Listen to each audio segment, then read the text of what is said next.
శివాయ గురవే నమః. మహావాస్తుకు స్వాగతం అండి. ఈ చాలా రోజుల నుంచి మనము ఈ వీడియోలు చేయడానికి వీలు పడక కుదరక చేయలేదండి.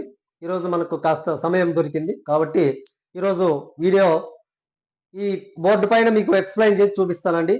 చాలా మంది నేను వెళ్ళిన చోట నన్ను అడిగే ప్రశ్న ఒకటే అండి, మన గృహంలో పూజ గది ఎక్కడ ఉంటే బాగుంటుంది గురువు గారు అని చాలా మంది అడిగారు.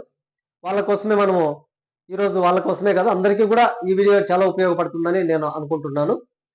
కాబట్టి మనం ఈరోజు ఈ పూజ గది ఎక్కడ పెడితే బాగుంటుంది అనేది నేను ఈ బోర్డు పైన ఎక్స్ప్లెయిన్ చేసి చూపిస్తాను. అందరూ జాగ్రత్తగా చూడండి.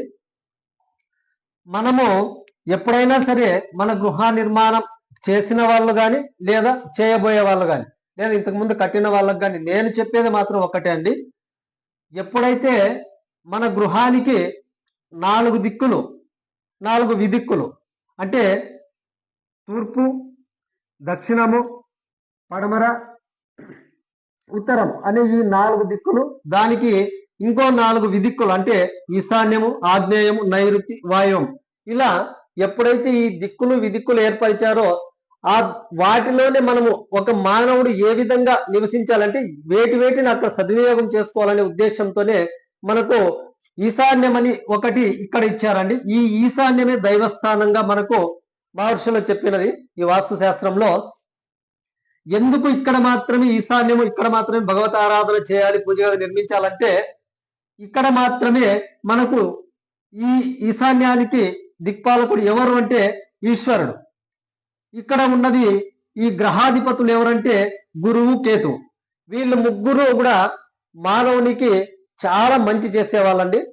ఏ విధంగా అంటే ఇక్కడున్న గురువు వచ్చేసి జ్ఞానకారకుడు, కేతు వచ్చేసి మోక్షకారకుడు, ఇక ఈశ్వరుడు లయకారకుడు. వీళ్ళు ముగ్గురు నుంచే ఈ సృష్టి మొత్తము ఏ విధంగా అనేది మానవాళికి నడుస్తుంది. కాబట్టి ఇక్కడ మాత్రమే మనం పూజగా నిర్మించుకోవాలని, ఇలా నిర్మించుకున్నప్పుడు మాత్రమే మనకు అక్కడ పూజ చేస్తే సత్ఫలితాలు వస్తాయి. అంతేగాని ఇప్పుడు ఈ మోడర్న్ హౌస్ లో ఈ కొత్తగా అపార్ట్మెంట్స్ విల్లాస్ వచ్చిన తర్వాత ఎప్పుడైతే ఇక్కడ ఈశాన్యంలో ద్వారం పెట్టామో, ఈ సెంటర్ ద్వారం తీసేసి ఈశాన్యంలో ఎప్పుడైతే మనం ద్వారం నిర్మించామో ఆ ద్వారం నిర్మించిన తర్వాత ఈ ద్వారానికి ఎదురుగా అడ్డం అవుతుందనే ఉద్దేశంతో ఇక్కడ నుంచి దాన్ని దాదాపు ఈ కిచెన్ లెక్ తీసుకొచ్చారండి.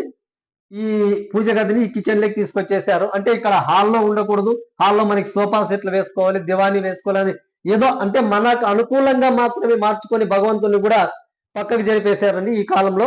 కాబట్టి నేను చెప్పేది ఏమంటే ఎప్పుడైనా సరే మనం పూజగా నిర్మించుకోవాలంటే ఈ తూర్పు దిక్కుని 9 భాగాలుగా చేసినప్పుడు మనకి సెంటర్ లో వచ్చింది 5వ స్థానం అండి. అంటే మనము అప్పుడు ఇక్కడ మాత్రం ఈ 5వ స్థానం వరకు మాత్రం మనకి తూర్పు, 5, 6వ స్థానం నుంచి ఇక్కడ 1వ స్థానం వరకు మనం పూజ గది ఎక్కడైనా పెట్టుకోవచ్చు అండి, ఎటువంటి ఇబ్బంది లేదు. అంతేగాని ఎక్కడ పడితే అక్కడ మాత్రం అంటే ఆగ్నేయంలో కానీ ఇక నైరుతులు కానీ వాయువులో కానీ చాలా మంది ఇష్టం వచ్చిన చోట దేవతా విగ్రహాలను పెట్టుకొని ఆరాధించడం జరుగుతుందండి. అలా మనం పూజ చేసినా ఒకటే, చేయకపోయినా ఒకటే. కాబట్టి ఇక్కడ నుంచి అంటే ఈ 6వ స్థానం నుంచి ఈశాన్య 1వ స్థానం వరకు ఇక్కడ మాత్రమే పూజగా నిర్మించి పూజ చేస్తే మాత్రం అప్పటికే మనకి భగవంతుని ఆశీర్వాదం ఉంటుందండి. కాబట్టి ఇది అందరూ గమనించుకోవాల్సిందిగా మనస్ఫూర్తిగా కోరుకుంటూ థ్యాంక్ యూ సో మచ్.